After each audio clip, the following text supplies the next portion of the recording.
the bill was so tight we couldn't modify it, we couldn't amend it. So we petitioned the governor to come back in special session in July and expand the bill that basically includes all subjects. Okay, and was that the one I was trying to remember? So this would have been summer of 2022. 21. So 21 is when you pass it, and then summer of 2021 is when they when you had to When we amend. expanded it. Got it. Okay. Amended it. Okay.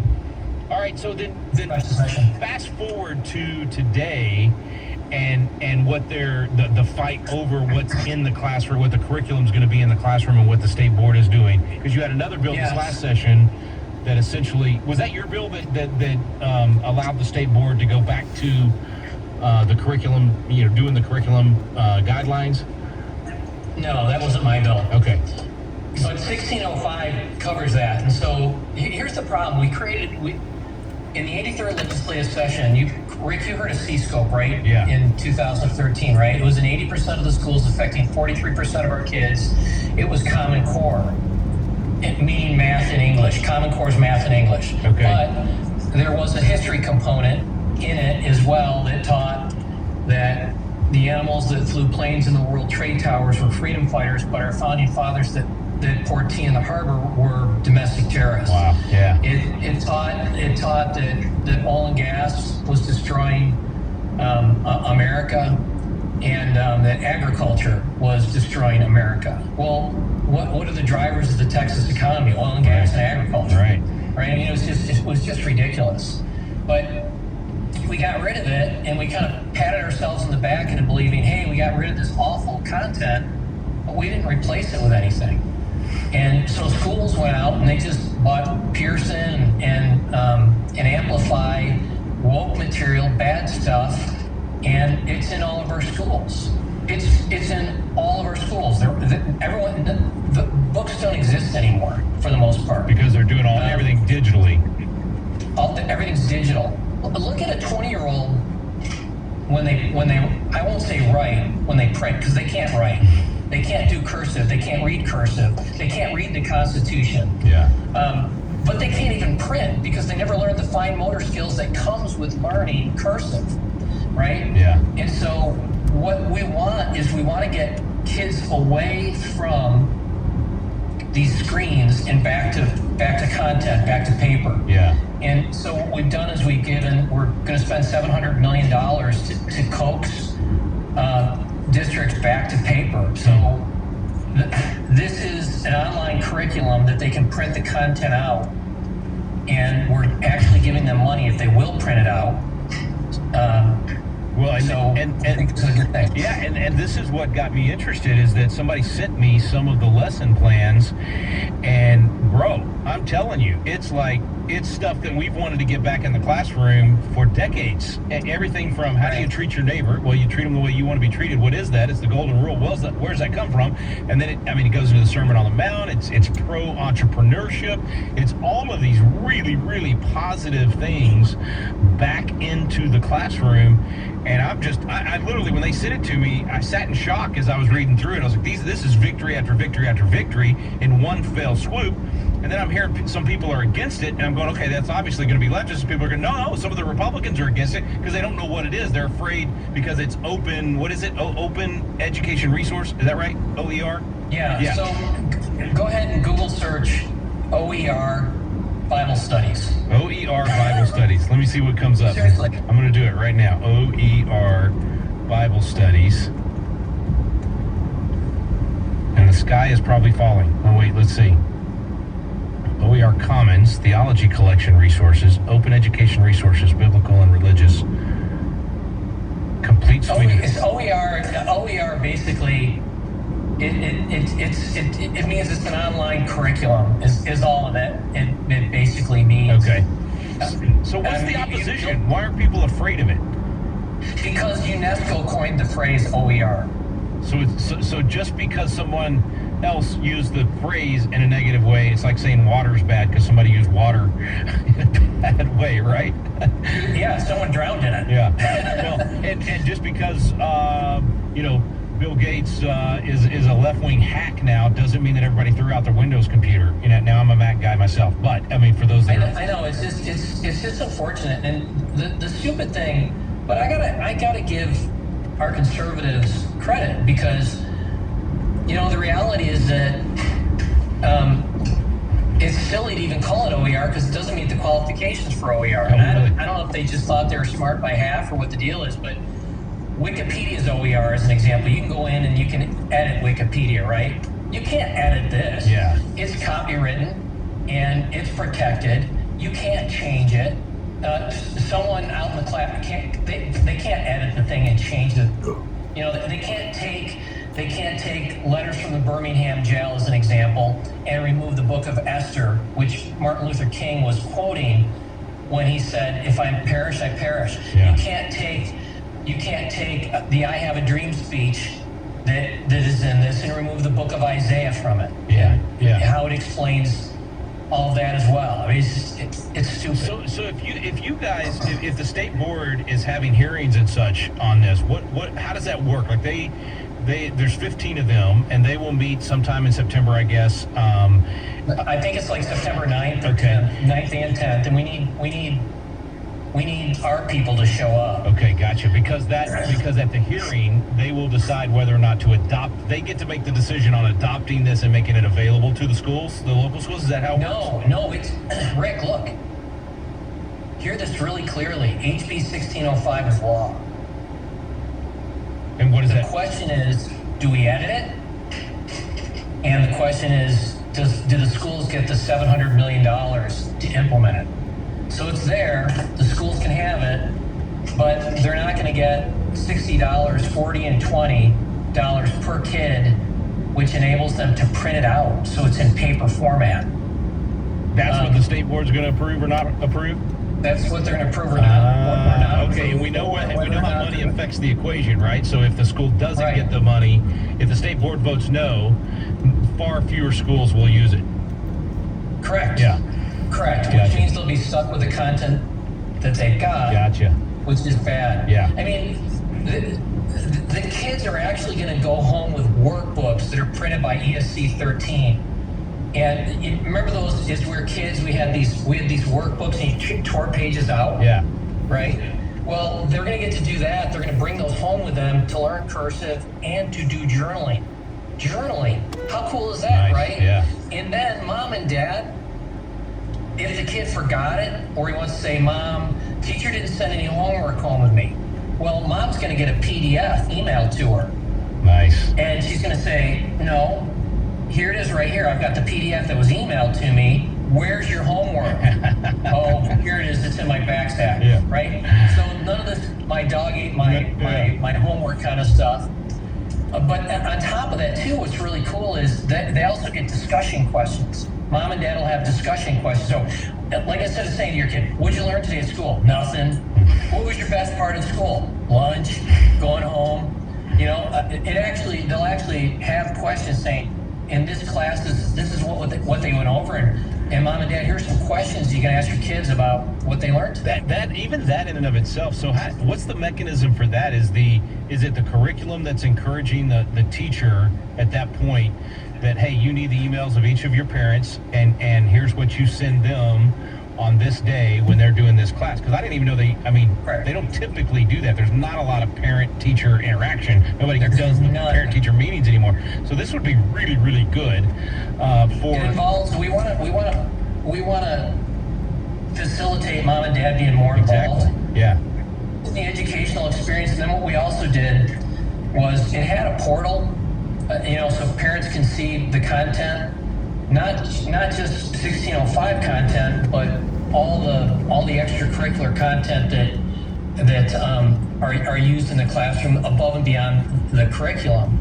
And so it's just supplemental material. And so there was a parent portal in the bill, and I amended it to make it obligatory.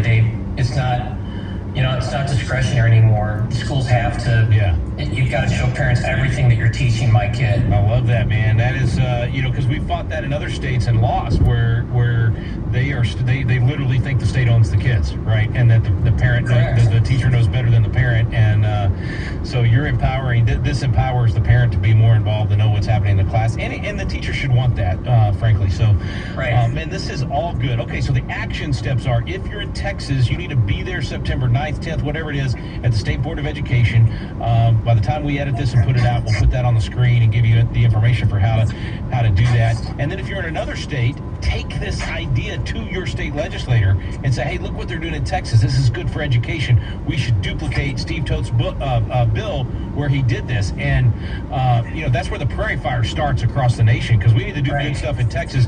But it used to be, you remember how it used to be, if Texas adopted a textbook, all these other states would do it because it costs so much just to do the textbook. Now it's kind of the next generation of that. It's like we're going through the whole process. It's available. Other states could save money and have the victory in their state as well. Indiana's going to adopt it. Perfect. Indiana has looked at this. The conservatives have looked at this in Indiana, and they're like, this is awesome. Love it. We love it. Well, we need to do that but all over the they country. can do one more thing. We need people to send emails to the State Board of Education, and we need them to say, please adopt HB 1605 as it is. We don't want to take any Democrat amendments. Okay, good. And the Democrats are trying to ruin it. They're trying to put critical race theory in it. I mean, I can only imagine what they're trying to put in it. Yeah. I have no idea, honestly, what they're putting in it, but I safe to say it's not going to be good. Yeah. But if they just email SBOE support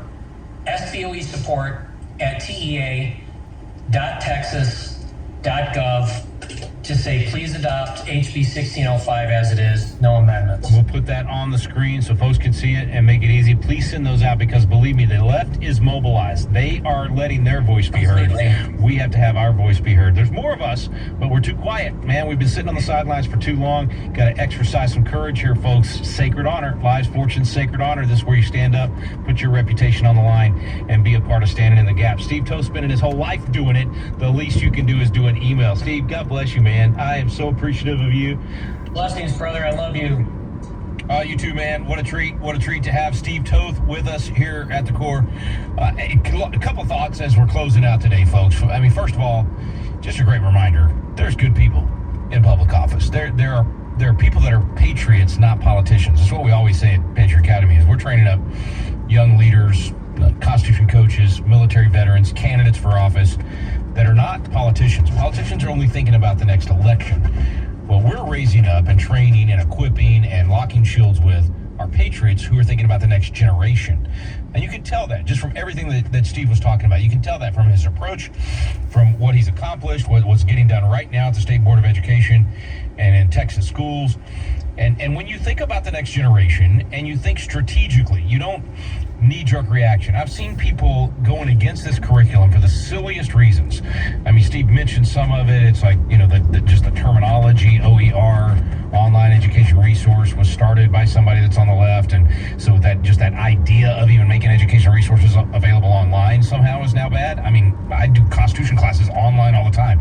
It's just absurd. And people that oppose it because there's some mistakes in it. Of course, all curriculum has some mistakes in it. There's some places they say democracy instead of republic. My goodness, how much do I rant about that? But I'm not going to let that cause me to oppose something that's going to put the golden rule in the classroom, treat your neighbor the way you want to be treated, the Sermon on the Mount, a positive on entrepreneurship. I mean, the list goes on and on and on. These are huge, huge victories of some really good curriculum that I've been trying to get back in the classroom, no kidding, nearly 3 decades.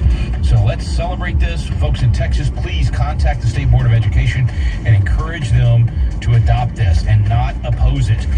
And let's get this done and start turning this culture around and stop turning out Marxists from our public schools and start turning out some good citizens. All right, folks, thanks for listening today. You've been listening to At the Core with Walker Wildman and Rick Green.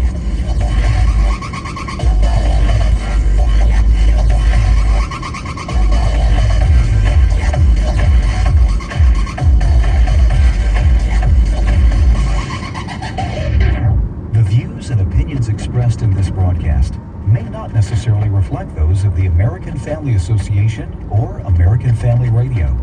90.5 KTXG, Greenville, Dallas. If God could speak, what would he say? The Bible subjects itself to historical verification. He says, we saw this. We go to the Bible wanting to hear what the living God has to say to us. When God speaks, what does he say? The God Who Speaks. Visit stream.afa.net. This is American Family Radio, a listener-supported ministry of the American Family Association.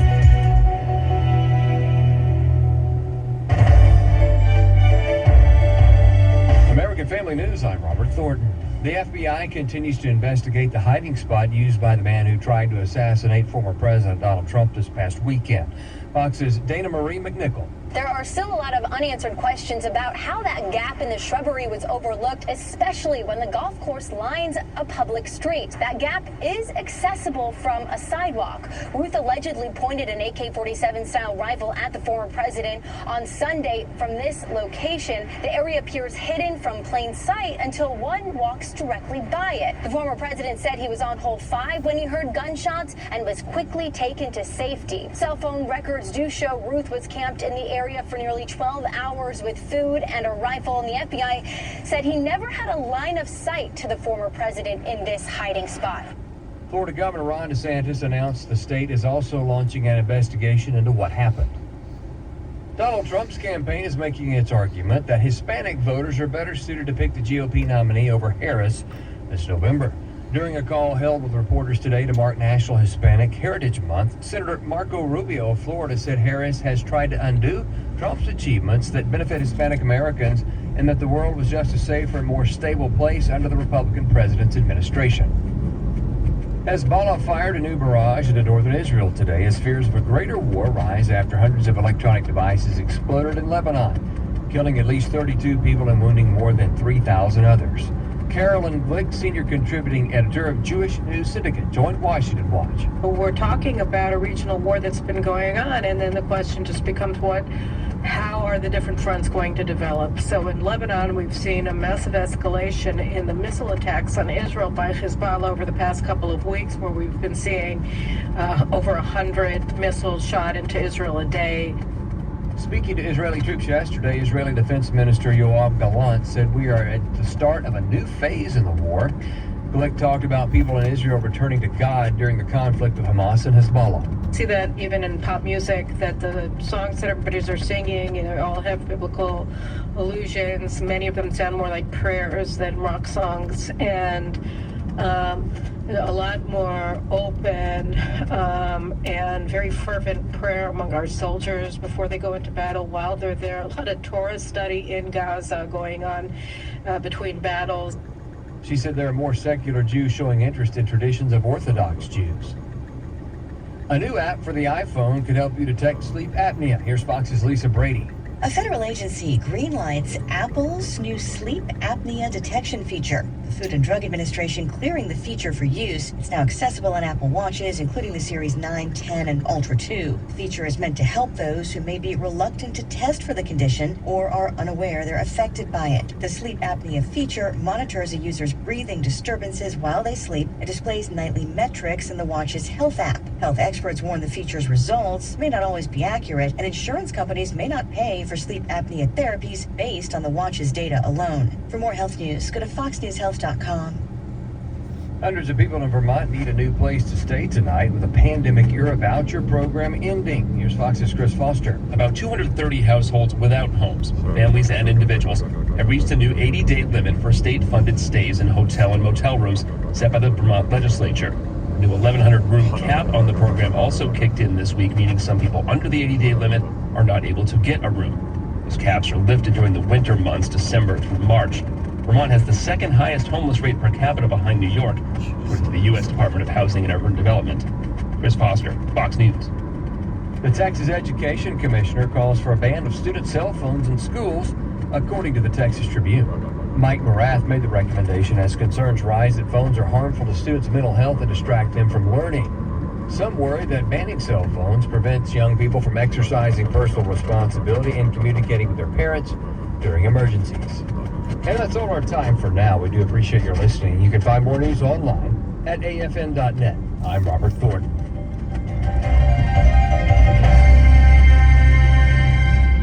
Do you want to prepare for God's calling on your life to ministry? Many people have a sense that God is calling them to ministry, but they don't know the next step to take. And here's a step that may be for you. Wesley Biblical Seminary offers a new Bachelor of Arts in Christian Ministry that's entirely online, and it will prepare you for whatever ministry God calls you to next. We want to equip you with knowledge and tools you need to confidently fulfill the calling that God has put on your life. Learn more at wbs.edu. That's wbs.edu. Hello, and welcome to the Dr. Nurse Mama Show, prescribing hope for healthy families here on American Family Radio. Here's your host, Professor, Pediatric Nurse Practitioner, and Mom of 4, Dr. Jessica Peck. Well, hey there, friends.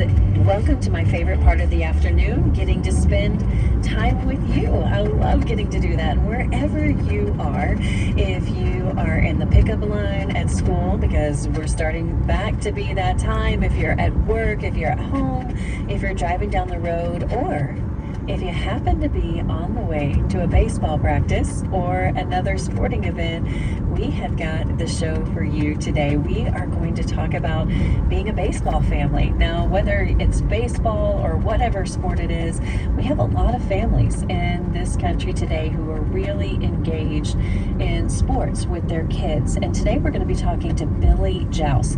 She is an accomplished author, a speaker, a podcast host, and she is dedicated to inspiring women to achieve God's best in their faith, family, and friendships. And we're going to be talking about her book today, Baseball Families, and the Baseball Family, 9 core qualities for developing healthy relationships. I think we can all benefit from that kind of advice. Now, she has been married for over 30 years to Dave Jouse, who is a Major League Baseball coach. I know some of you guys are probably thinking, oh yes, and some of you girl baseball fans too are thinking, oh yes, okay, I know this. And Billy has navigated life in 15 U.S. cities, as well as Venezuela and the Dominican Republic, and together their family spends the baseball season on the road and the off season in Southwest Florida. So she is going to be talking to us about how we can build strong relationships and adapt to diverse cultures. Billy, welcome to the show. We're so glad to have you here. Thank you so much. It's great to be here. Well, I feel like we have to get something settled right away. I've shared with you, I live in Houston. I am a diehard Astros fan. Is that going to be problematic in any way going forward? Because I just feel like we need to get that out in the open. Never, because in this crazy baseball life, we usually only have year-to-year contracts, so you never burn bridges anywhere. You may end up at some point in your career. Okay, good. Well, we would. Baseball. If you ever come to Houston, I'll take you out for the best Tex-Mex you ever had in your life. So I can promise you that. Thank you so much. Well, you know, Billy, you have been just so many places and so many contexts and so many cultures. I would love for you just to share a little bit about your life and how you ended up being a baseball wife and in a baseball family. Yeah, I grew up liking baseball. I had grown up on a farm in eastern North Carolina. My dad got sick, started leasing out the farm, so we weren't working on it as much on weekends anymore, and I didn't know what to do with myself. And some of my friends at my school were like, why don't you, I was in middle school, and they're like, why don't you come to the ballpark on Saturday and watch us play? And I'm like, okay. And that started my love of baseball that led into, in college years, meeting my husband. He was already working in the baseball world, and I met him, and we ended up getting married and chasing this baseball life for all these years, and having 3 boys and raising them on the road. We had homeschooled. I homeschooled for 7 years. We've lived in, like you said earlier, all those different places, doing all the different cultures and different aspects of life, but also baseball. And I prayed for years that my boys would not grow up and want jobs in baseball, because I knew how difficult it was on the lives. And I'm like, Lord, no, please don't do that. And now all 3 of them work in baseball, and 2 of them are getting married, and I'm just so blessed that they have women in their lives that are supportive of what they're doing, understanding of the crazy lifestyle, and very excited about all that's to come for them. Well, what has been the most rewarding thing about having a life in baseball? Now, I told you, I am a baseball fan. I love baseball. My son plays baseball. Like, we are diehard Astros fans. I love the game. There's just so many inspiring things. Yeah. And Billy, my husband, thinks that there is no parenting problem that cannot be solved without a sports analogy. And usually That's pretty true. has to do with baseball. It's so inspiring. There's lots of great things and great opportunities that you've had. What do you think is the most rewarding thing that you've experienced about being a baseball family?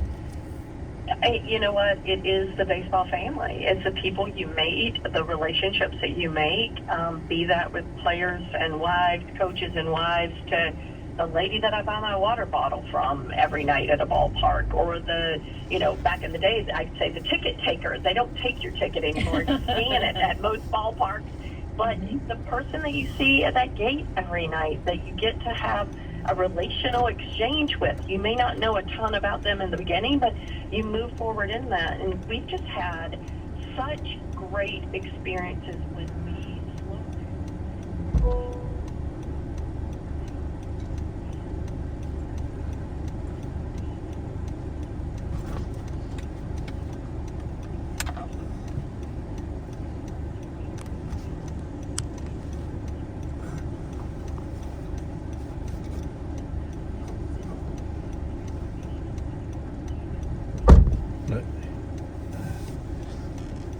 どれくらい待った？ 10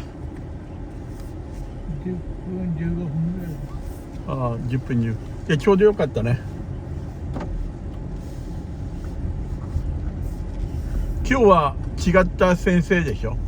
白人の小柄な先生で。ああ、女性。入れ墨してた。ああ、女性の人。そう。よかった。よかったよ。ああ。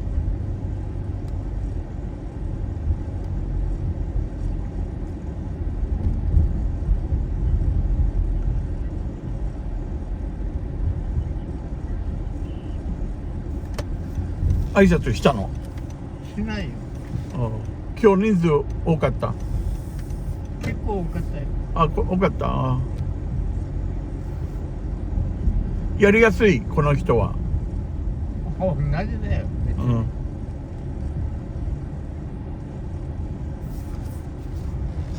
サンドイッチ食べた？残ってる。あ、残っちゃった。どれくらい残ったの？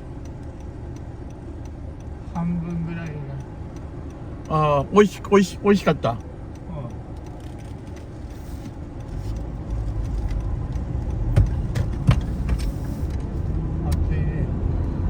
今入れてる。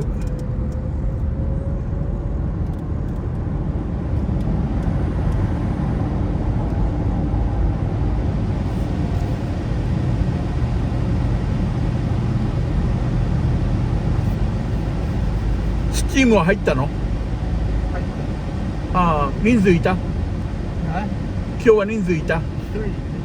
ああ。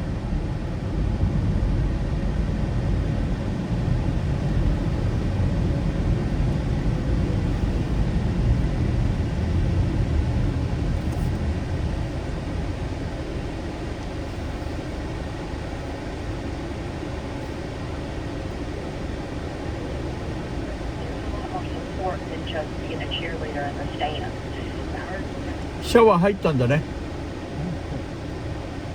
Which is only 3 months long. They leave in February and they come home in October, November. We pray they come home in November. That means they went to the World Series. But sometimes they come home, in early October. But, that's the most difficult thing is navigating this life where they are working 12, 14-hour days, 8 months a year. And navigating life with kids and school and finances and housing and travel and all the things. And usually when people are like, what's the most challenging? A lot of people say, yeah, but those players make a lot of money. And my thing of it is, it doesn't matter how much money you make. There's still difficulty in life when it comes to the things that you have to do as a baseball wife. And the things we have to do is really be the cheerleaders of our family. We have to be the foundation for our family. When my kids were little, I used to say, hey,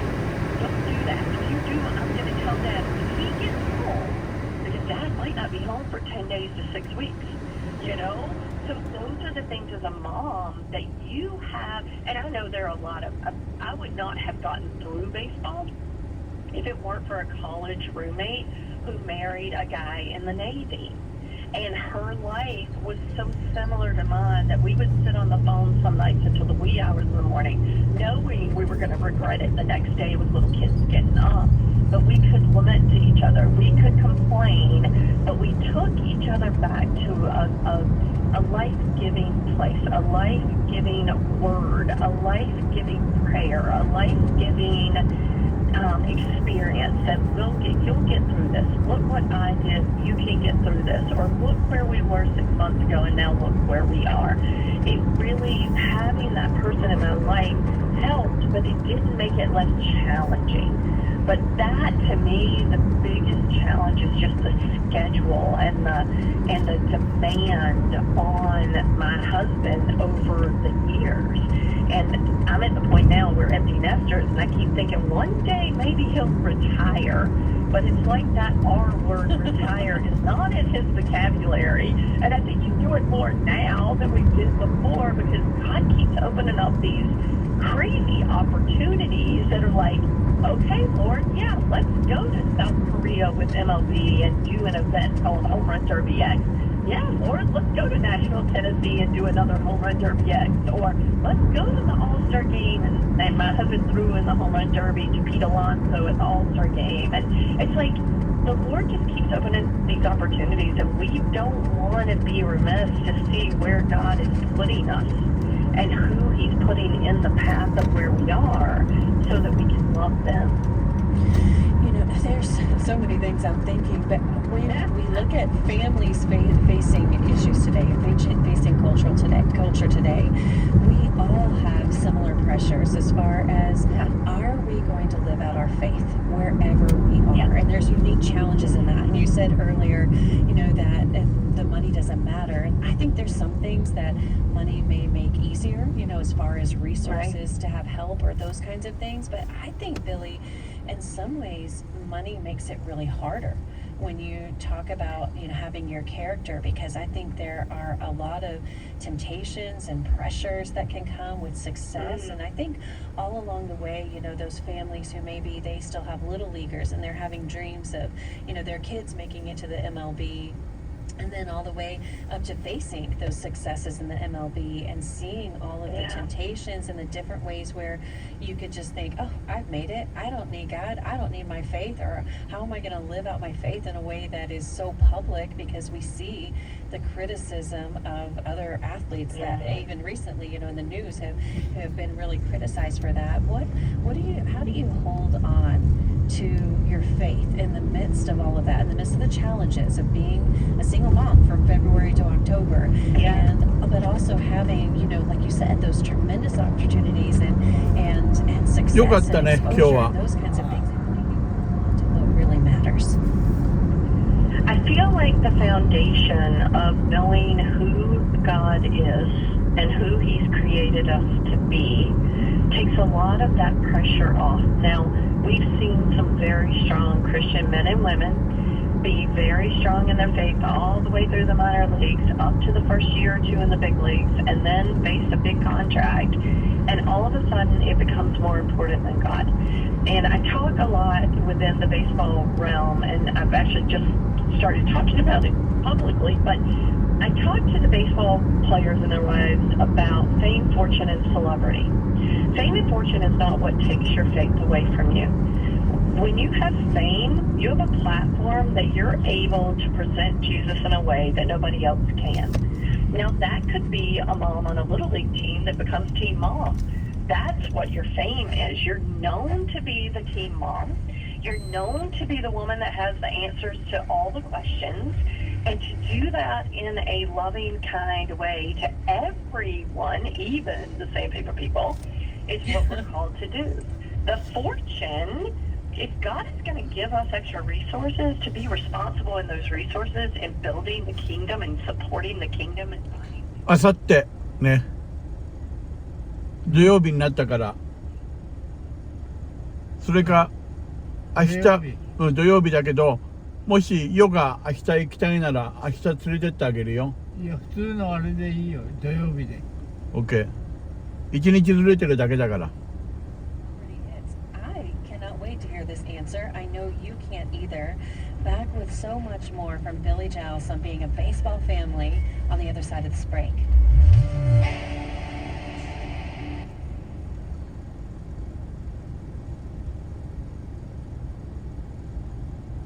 Hello, Americans. I'm Todd Starnes. Stand by for news and commentary next.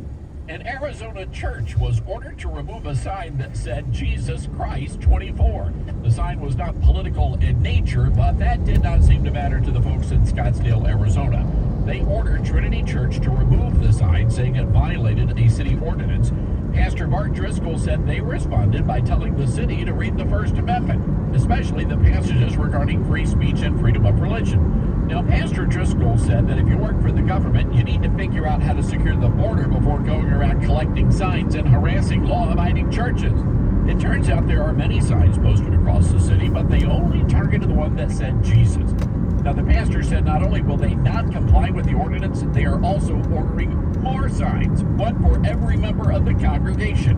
And that is the appropriate Christian response to government tyranny.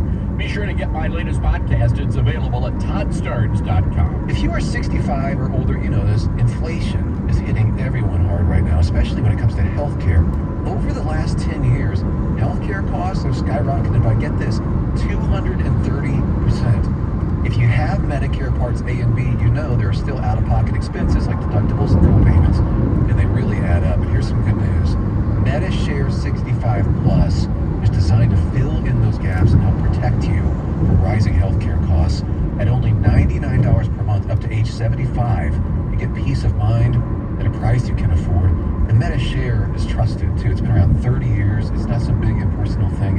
It's a community of people helping each other. Business owners, pastors, retirees. People love it. MediShare 65 Plus just makes sense. To learn more, give them a call. They're great to talk to.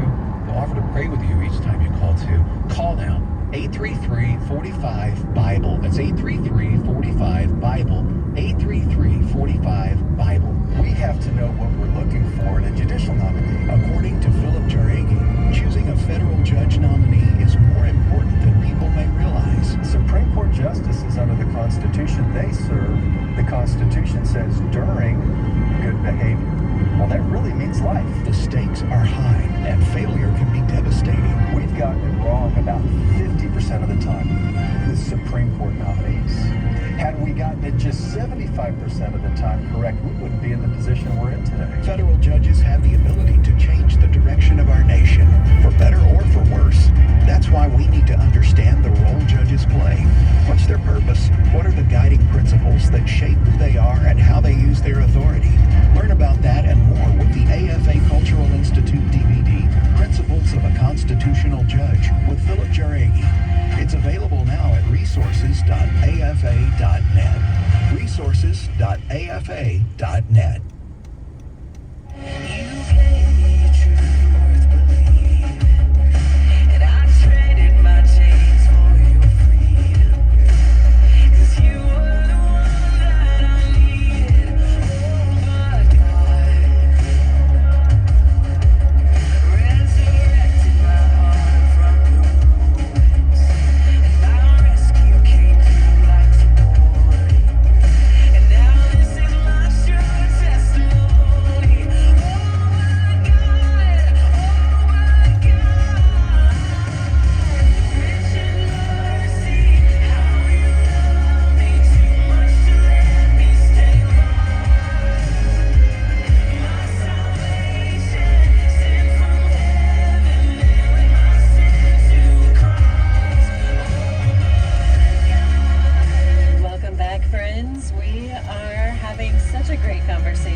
Families, 9 core qualities for developing healthy relationships. That song is Oh But God by Davy Flowers, and those are my 2 favorite words in the history of ever to put together. But God.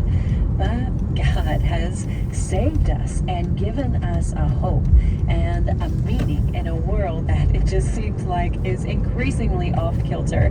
And before the break, we left you on quite a cliffhanger as we were talking with Billy about the trappings that can come with success in athletics. She was talking about fame, fortune, and celebrity, and we were right on celebrity. Billy, I'm going to give it back to you. Yeah. So we talked about fame being any point or any place where people know us for something, where there's some recognition for something. Fortune is any resources that God gives us that we're able to feed back into the kingdom. But the problem comes into when the celebrity hits and we become bigger than God. What we do is more important than taking time to spend with the Lord or accept his guidance. And we become the God, no matter if that's in professional sports or in your workplace or as a mom, you know, someone that's successful or like I said, being the team mom or being, you know, the leader of something, that we find ourselves in a place that we are bigger than what God is calling us to do, to be with him, knowing who he is and who he's created us to be and how we can move forward in that.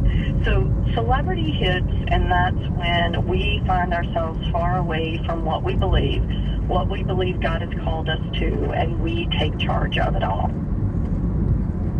I think that is really just instructive because so many families, I see so many families who have such big dreams of their kids playing college ball or making it to the big leagues, but that's not making it, you know. I mean, yes, those are goals, those are things that absolutely can be admirable and worthy and tremendous. And I think about even some boys from our community that we're now watching. It was such a strange experience to walk through a restaurant and look up and see, oh, there's a boy that I've known since he was 5 pitching right there on ESPN, which is really exciting to see. But it is about, if you flip your narrative, if you flip your paradigm and redefine what success means, I think that's really important to equip our kids for success, for character success and success in their faith, should they meet that professional success. So Billy, in light of all of that, looking at your experience, your family's journey, the perspective that you have,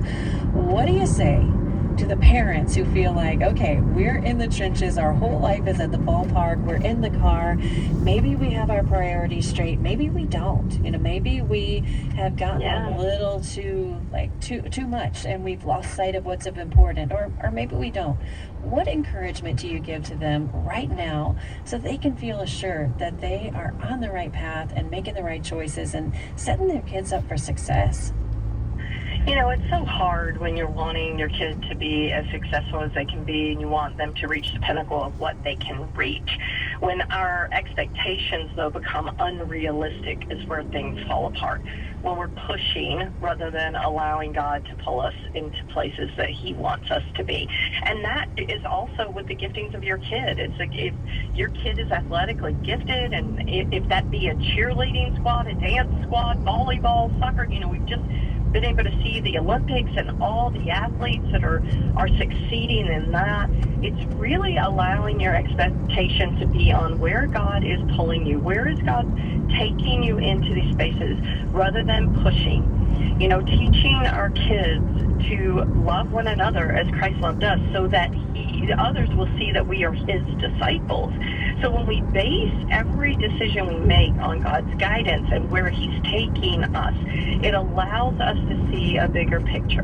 When we allow our ego and our pride to overwhelm us, that my kid's better than what this coach says he is, my kid is better than the kid that's playing in front of him, I'm going to switch teams, I'm going to jump here, I'm going to jump there.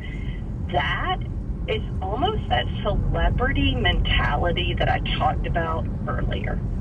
When we think we're better than where we are or what we're doing, that can lead us to a place we shouldn't be. And as parents, it is our responsibility to teach our kids this pause, these moments of leaning into where God is in each situation. Raising my kids with Major League Baseball teams, with Major League players, and spotlight on dad and people knowing us when we went out to dinner, was very difficult to not let their pride get ahead of them. But as parents, we were really, really responsible in being able to say to them, watch us, without words, just watch us. We're going to love the people that God puts on in front of us if they're the best player on the team or the janitor that's cleaning the toilet in the concourse. Like, we want to be as excited to see each of those people the same. We want them to know that we see them and we love them and we know them, not because of what they do, but who God's created them to be. And this isn't just because they were believers. There were a lot of non-believers that we loved them where they were, but we didn't leave them there. We wanted to show them the love of Christ through our actions, through our words.